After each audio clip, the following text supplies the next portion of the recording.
So I just finished reading How to Love a Forest. If you recall, this is a book picked up in September when it first came out, and committed to reading it only when in a forest. So today I'm at the Appalachian Marsh, which, okay, it's a marsh, not a forest, but still plenty of trees here. So Ethan is a forester, but also an author. About 5 years ago, he started writing this book. He is also the owner of 175 acres in Vermont, a forest that he calls Bear Island. And so this story is interesting. I picked up this book partly to learn about how do we renew a forest? What are the techniques for selecting what trees should be cut? How do we deal with invasive species? And while he touches on some of those things in the book is not about a how to renew a forest, but it's so much more about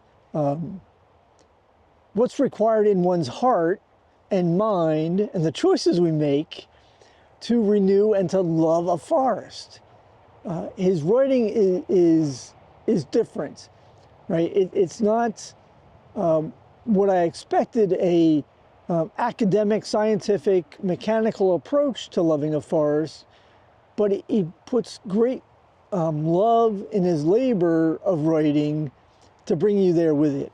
So rather than trying to describe that, let me just read one little piece in here. My acorn planting stick pokes another hole in the dry soil. This year, a single oak may produce tens of thousands of acorns, an opulent display in the starving forest of the mountain. The energy hidden in these acorns could have made the oaks rich. It could have helped them grow taller and wider, could have helped them overtop their neighbors, could have helped them defend themselves from the forest's many stressors. Instead, the acorns fall from their branches and litter the ground, nourishing the bodies of squirrels and deer and turkeys. Like the oaks, I give many extravagant and futile gifts. I spend my time and my energy casting acorns over the earth, doing so many sweet and unreasonable things, using so much of my power and my freedom to create wealth that I will never reap. Like the oaks, I must not mourn the acorns that are eaten, parasitized, or lost, must not dwell on my failures. Like the oaks, I must know that if a single acorn in 50,000 becomes an oak that reaches the canopy, my sacrifice was not in vain. The oaks embody a defiant vision, a reimagining of what it means to live a good life, a reimagining of what it means to be wealthy, a reimagining of what it means to be truly free. So that's just a sample of Ethan's writing here. He really brings you in the woods with him and experiencing the different joys and difficult decisions he makes in determining the fact that to love a forest, sometimes you have to cut down a tree. You have to make tough choices.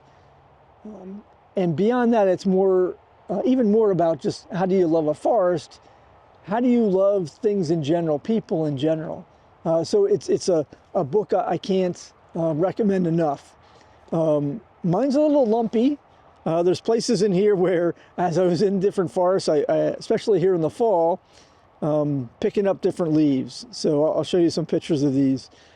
Anyway, Ethan Tapper's How to Love a Forest, highly recommend it. Check it out, and we'll talk to you soon. Bye now.